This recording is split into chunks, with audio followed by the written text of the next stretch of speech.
Alright guys, so the hardship continues.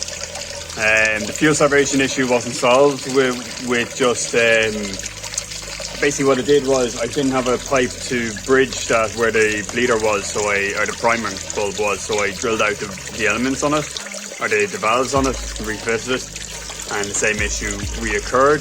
But the priming bulb obviously wasn't at fault here, because when I asked online, I got a few people kind of saying maybe the strainer, and this is a petrol tank, and it was a petrol strainer that's in it, so maybe the microns, as in the filtration, is much tighter because this is more oil-based fuel, and that was what I was going with. And I actually have the diesel strainer there from the old tank. I don't know why I'd ever used it at the time, but anyway, I think the petrol one was in better condition. What is interesting about it was when I pulled this, it was kind of it was another shooting or smoking gun. So that is my fuel strainer from the tank. As you can see, it's totally blocked up.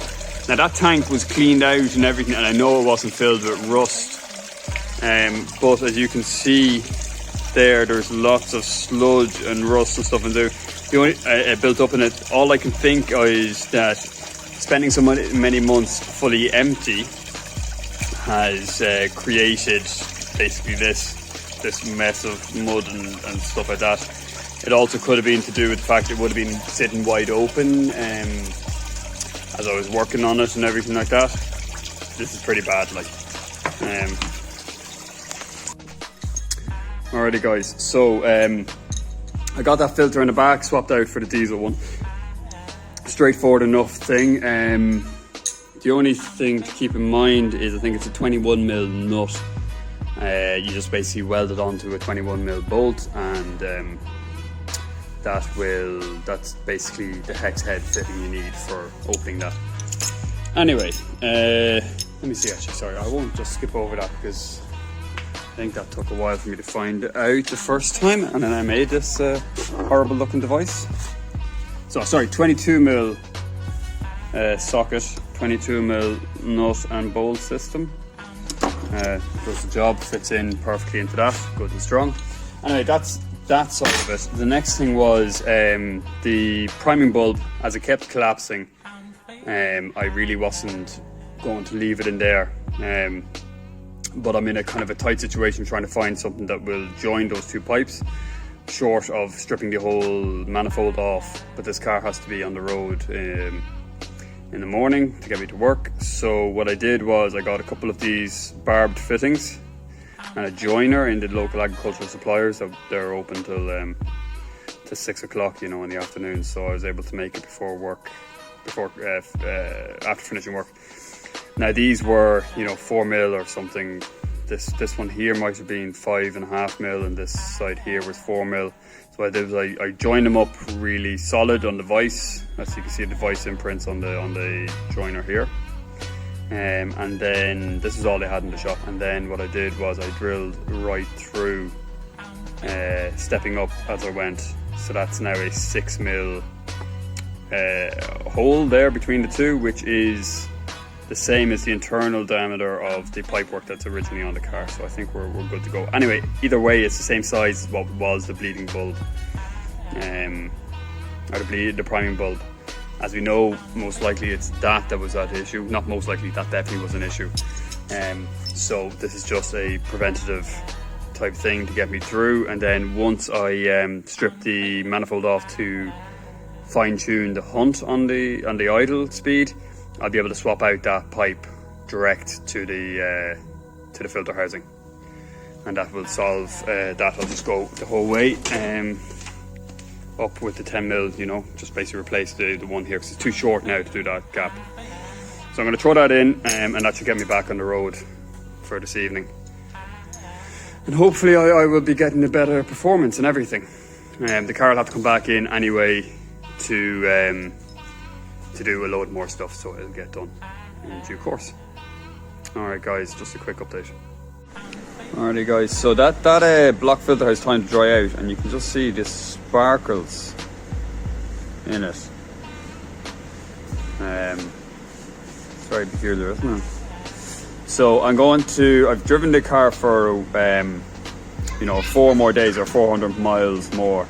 So what I'm going to do now is I'm going to drop my diesel filter, clean this off, drop my diesel filter because it's full tank, drop that back in, and then once I drop that back in, I can then see if that diesel filter is all clogged up and everything.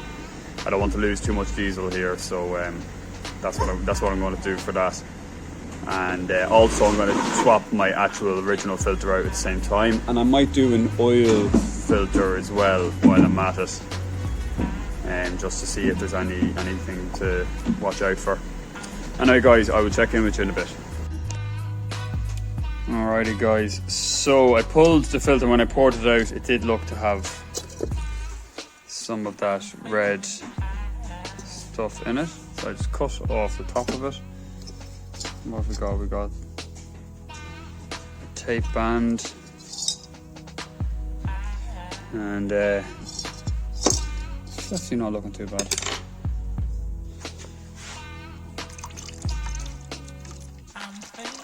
You see it there. So it was getting through anyway. So let's have a quick look at this. You can see there's a couple little bits of it. So I'd say this was starving it of fuel a bit too in itself. It's fairly compacted in mud wise. So I think that changing this was definitely a good idea. This was a brand new filter that had never run on the car before, you know. So the car's only run maybe 800 miles at this stage, and like it's fairly horrible. Alrighty guys, so the only other thing to note was I took out this screen, the diesel screen, out of the tank, and it had picked up no particles in the meantime in the next 400 miles, I'd say. So I think we're good there. We new oil or new diesel filter, new screen, and I bet you this will run a lot better. I'm half tempted to reinstall my a new priming bulb, because even for the likes of that job there now, when I was changing that filter, the priming bulb was really good. Like would have been really useful. I was cranking for ages to get that car started, which is not good for the starter. But you know, most people, I've heard it said you're better off fitting nothing in between the tank and the pump. And I suppose you don't change your diesel filter too often. So anyway guys, I'll leave it at that. Thanks for watching.